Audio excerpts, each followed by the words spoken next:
वृंदावन में संतों का ऐसा भाव है कि नित्य गोलोक बिहारी मुरली मनोहर द्विभुज श्री कृष्ण जो भारत के पूर्वी भाग में श्री नवद्वीप धाम में जगन माता सची माता की दक्षिण कुक्षी से पंडित श्री जगन्नाथ मिश्र के यहाँ अवतरित हुए, उनके अवतार का प्रयोजन सब जीवों को संकीर्तन का मार्ग दिखाना तो है ही, भेद रहित होकर सबको प्रेम दान करना, पशु पक्षियों को भी प्रेम प्रदान करना, सिंह व्याघ्र आदि को भी प्रेम प्रदान करना, पतितों का उद्धार करना। प्रियादासी ने लिखा है, कोटि कोटि अजामिल बारी डारों दुष्ट तापे, करोड़ों अजामिलों को जिनकी दुष्टता पर न्यौछावर कर दिया जाए, ऐसे जगाई मधाई के संपूर्ण पापों को एक अंजुलि में पी जाना और उन्हें जो कल तक महापतिताधम थे उन्हें अपना पार्षद स्वीकार कर लेना, ये सब तो श्री गौर हरि के अवतार के प्रयोजन हैं ही। मुख्य प्रयोजन है श्री राधा रानी के मादनाख्य महाभाव का आस्वादन। राधा रानी का जो दिव्य भाव है, उस भाव के आस्वादन के लिए ही श्री गोलोक बिहारी मुरली मनोहर श्री कृष्ण गौर हरि के रूप में प्रकट हुए। ठीक इसी प्रकार से श्री रामानंद संप्रदाय में यह भाव है कि श्री रघुनाथ जी त्रेता में अवतार काल में श्री भरतलाल जी के महाभाव पर रीझ गए। अद्भुत महाभाव है श्री भरत जी का, पूर्ण तत्सुख सुखित्व है, स्वसुख की कामना की गंध का लेश भी श्री भरत जी में नहीं। अब भरत जी की बात कहेंगे तो ये बात छूट जाएगी, भरत जी की बात तो भरत जी है। भरत महामहिमा सुनु रानी, जानहि राम न सकहीं बखानी। तो हम किस खेत की मूली हैं, जब हमारे आराध्य राम जी ही वर्णन नहीं कर सकते तो हम क्या वर्णन करेंगे। पर श्री भरत जी के इस महाभाव पर रघुनाथ जी इतने रीझ गए कि उनके मन में भी लालच आ गया कि भरत ने 14 वर्ष तक जिस महाविरह का अनुभव किया है, महाप्रेम का आस्वादन किया है, वह हमें कैसे प्राप्त हो।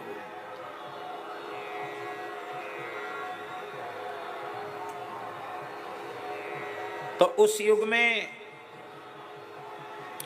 क्षरण हो रहे वैदिक सनातन धर्म का पुनः अभ्युदय करना, सभी जीवों के लिए भेद रहित होकर भगवत शरणागति के द्वार खोल देना,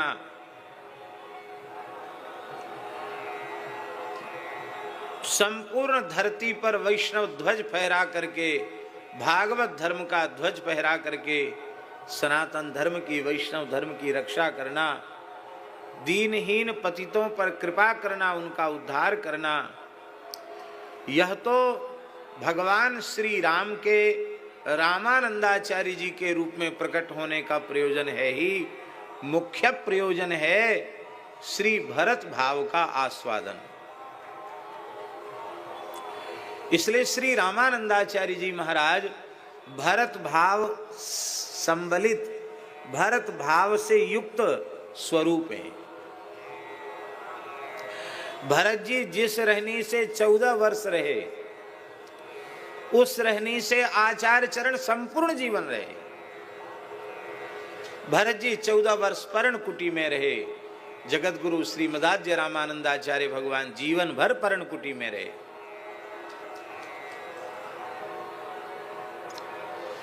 जैसे भरत जी कुशा बिछाकर भूमि पर शयन करते थे, ऐसे ही आचार्य चरण जीवन भर कुसा बिछाकर भूमि पर ही उन्होंने शयन किया,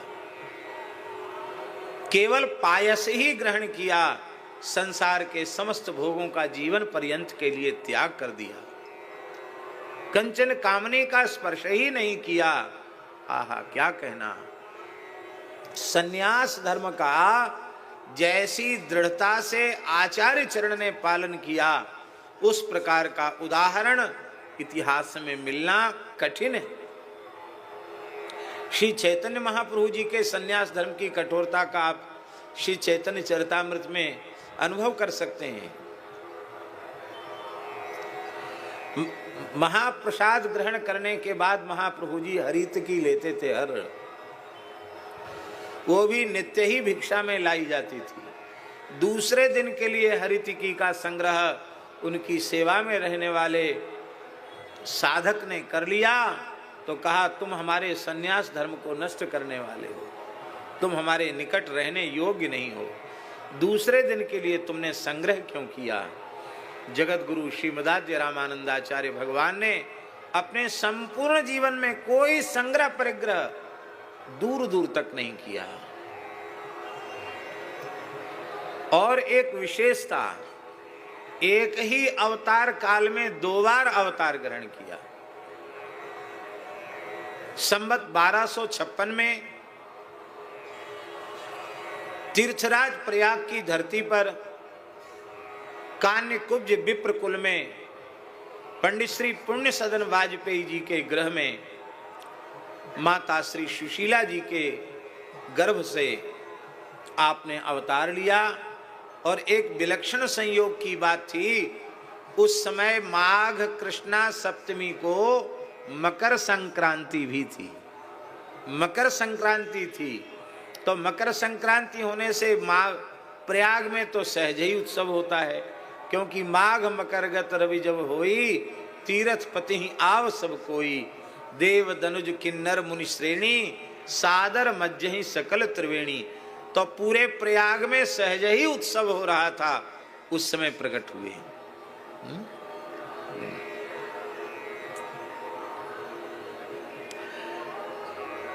जब आप मात्र 5 वर्ष की आयु के थे, श्री रामानंदाचार्य भगवान, प्रयाग में कुंभ महापर्व हुआ और आपने उस समय विद्वानों के मध्य विराजमान होकर के मात्र 5 वर्ष की आयु में संपूर्ण श्रीमद् वाल्मीकि रामायण का कंठस्थ पारायण किया। तपस्वाध्याय निरतम से जगाम त्रिदमम महत 24,000 श्लोक। लोग आश्चर्यचकित हो गए। आपका यज्ञोपवीत हुआ। अन्नप्राशन में आपने खीर पाई, खीर का स्पर्श किया, तो जीवन भर खीर ही आपने आहार के रूप में ग्रहण की। ऐसा अद्भुत उनका जीवन चरित्र। काशी में पढ़ने के लिए गए, वहाँ उनके मामा जी रहते थे, उनका नाम था पंडित श्री ओंकार जी नैयायिक न्यायाचार्य। उनके यहाँ आपने रह करके अध्ययन किया। थोड़े ही काल में सब कुछ शास्त्र का अधिगम कर लिया। बड़े बड़े चमत्कार प्रकट होने लगे। इनकी महिमा को देखकर इनके माता पिता श्री पुण्य सदन जी और सुशीला जी ये इतने अधिक भावुक हो गए कि उन्होंने कहा, इस बालक को केवल अपना पुत्र मानकर व्यवहार करने से हम ठगे जाएंगे। ये तो सब जीवों का उद्धार करने के लिए प्रभु ही प्रकट हुए हैं। जब ये सब जीवों पर कृपा कर रहे हैं, अपने शंखनाद से सबको दिव्य दीक्षा प्रदान कर रहे हैं, तो हम इनके दीक्षा से वंचित क्यों हों। और अपने पितृत्व मातृत्व के अभिमान का त्याग करके अत्यंत दैन्य भाव से आपके पिता माता आपके चरणों में दीक्षा के लिए उपस्थित हुए। आचार्य चरण के सामने धर्म संकट हो गया। ये तो साक्षात मर्यादा पुरुषोत्तम प्रभु के ही स्वरूप हैं, ये अमर्यादा का कार्य कैसे कर सकते हैं। भले ही ये साक्षात प्रभु हैं, आचार्य स्वरूप में प्रकट भय हैं, लेकिन पिता माता को शरणागति देना, दीक्षा देना, ये मर्यादा के विरुद्ध है। तो आपने पहले तो कानों पर हाथ रख लिया, पिता माता ने अतिशय आग्रह किया तो आप अंतर्धान हो गए, बैठे बैठे लुप्त हो गए, अंतर्धान हो गए। मात्र 12 वर्ष की आयु थी। अंतर्धान होने पर माता सुशीला जी को इतना विरह हुआ कि माता सुशीला जी ने तो अपने प्राण त्याग दिए। वे प्राण त्याग कर भगवान के नित्य धाम में उन्होंने प्रयाण किया। पुण्य सदन जी असह्य विरह वेदना से युक्त थे। मामा जी भी बहुत व्याकुल थे, सभी लोग व्याकुल थे। तब पंचगंगा घाट पर श्रीमठ में विराजमान वशिष्ठावतार श्रीमद स्वामी राघवानंदाचार्य जी के चरणों में पुण्य सदन जी पहुंचे और कहा कि प्रभु, मेरे प्राण इसी आशा में अटके हैं कि एक बार मैं अपने पुत्र का मुख चंद्र का दर्शन कर लूं। हमारे ब्रज में रास लीला में एक पद गाते हैं, वो पद मुझे याद नहीं है, पर उसकी एकाध पंक्ति हम बोल रहे हैं। तेरी यारी में बिहारी सुख नाए पायो रे, तेरी यारी में बिहारी सुख नाए पायो रे, तेरी यारी में बिहारी सुख नाए पायो रे, तेरी यारी में बिहारी। इतने भक्तों का नाम है उसमें। हरिश्चंद्र ने यारी की तो क्या हो गया, दशरथ जी का हाल देख लो, प्राण त्यागने पड़े, माताओं को रोना पड़ा। ब्रजलीला हुई तो नंद बाबा को, यशोदा जी को, ब्रजवासियों को रोना पड़ा, गोपियों को रोना पड़ा। तेरी यारी में बिहारी सुख नाए पायो रे, सबको रोना पड़ता है। श्री राघवानंदाचार्य जी ने कहा कि वे तो साकेत से आए थे और साकेत में पुनः विराजमान हो गए। अब विशेष प्रार्थना की जाए तो आ सकते हैं, अनुष्ठान करना पड़ेगा। क्या अनुष्ठान करना पड़ेगा? 60 करोड़ श्री राम तारक मंत्र राज का सविधि जप करना पड़ेगा।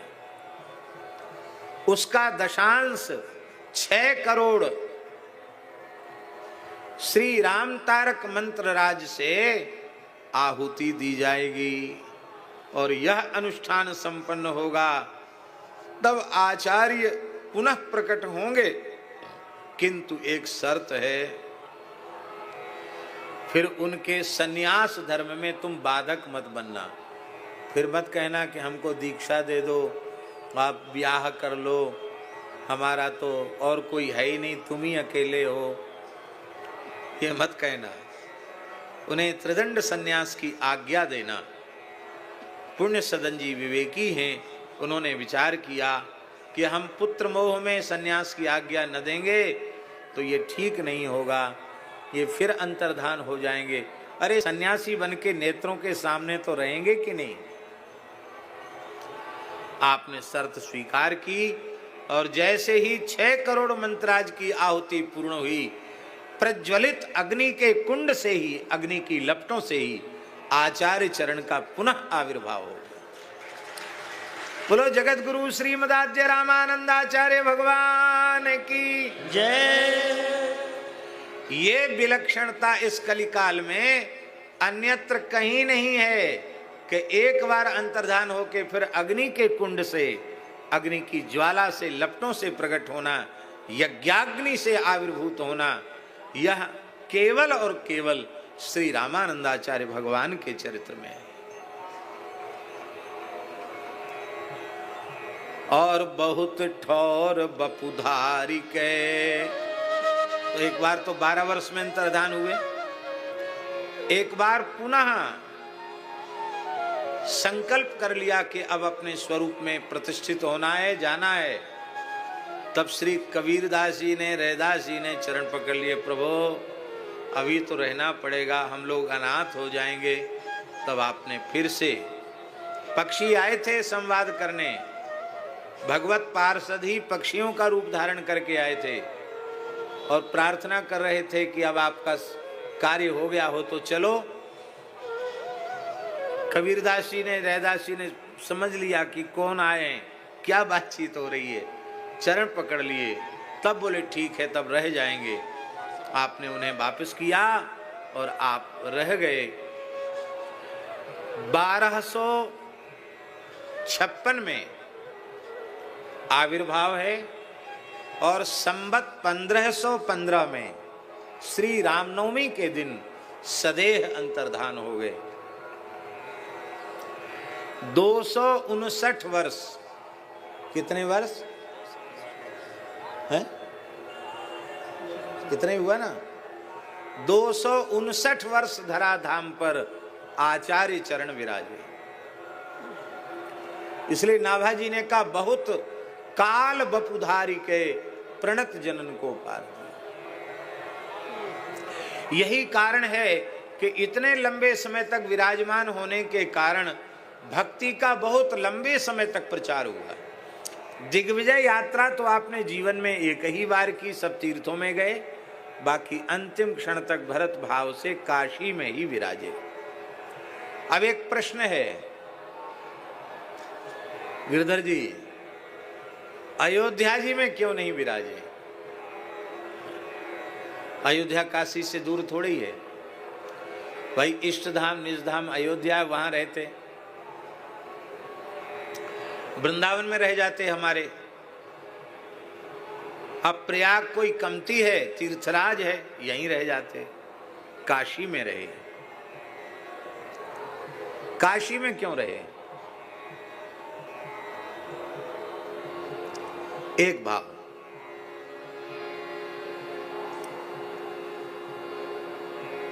भगवान शिव ने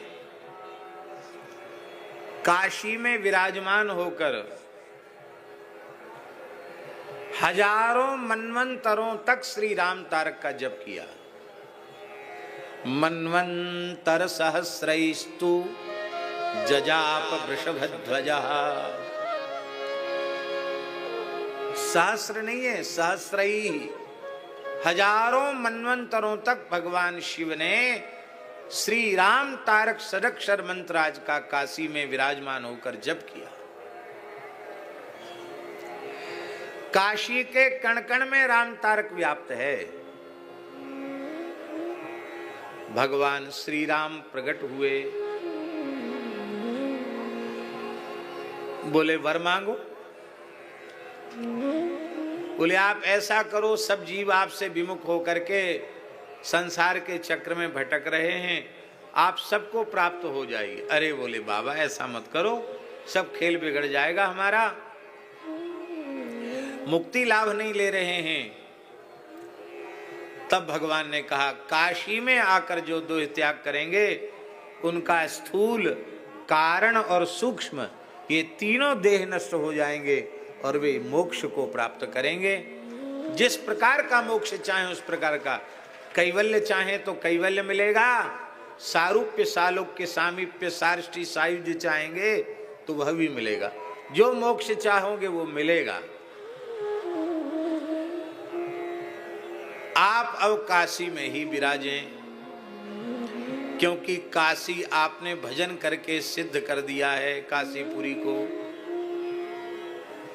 बोले हम एक शर्त पे रह सकते हैं काशी में, क्या? आप प्रतिज्ञा करो कि मैं काशी छोड़कर कभी नहीं जाऊंगा, मैं काशी में निरंतर निवास करूंगा। काशी के कण कण में रघुनाथ जी विराजमान हैं, ये हरिहरात्मक पुरी है।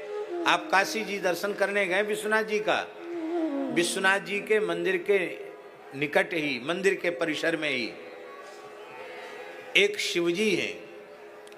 उन शिवजी को वहाँ के तीर्थ पुरोहित विश्वनाथ जी का गुरु बताते हैं। ये विश्वनाथ जी के गुरु हैं। इनका दर्शन किए बिना विश्वनाथ जी का दर्शन सफल नहीं होगा। इनका पूजन करोगे तो विश्वनाथ जी का पूजन पूर्ण होगा। उनका नाम है अविमुक्तेश्वर। अविमुक्तेश्वर जो भगवान हैं वो शिवलिंग हैं, पर वो शिवलिंग रूप में साक्षात रघुनाथ जी हैं। अविमुक्तेश्वर के रूप में श्री राम जी ही प्रकट हुए हैं, इसलिए विश्वनाथ जी के गुरु हैं। बोलो भक्तवत्सल भगवान की जय। अब कॉरिडोर बना है तो थोड़े और पास में आ गए हैं, बहुत से देवताओं को इधर उधर करना पड़ा, तो अविमुक्तेश्वर को भी अब निकट ले आए हैं और निकट आ गए हैं अविमुक्तेश्वर। तो एक भाव तो ये है कि जब श्री राम रूप में उन्होंने यह वचन दिया है, वर दिया है कि हम काशी का त्याग नहीं करेंगे, अविमुक्तेश्वर के रूप में सदा रहेंगे, तो अब स्वयं यतिराज रूप में प्रकट भये हैं, तो फिर भला काशी का त्याग क्यों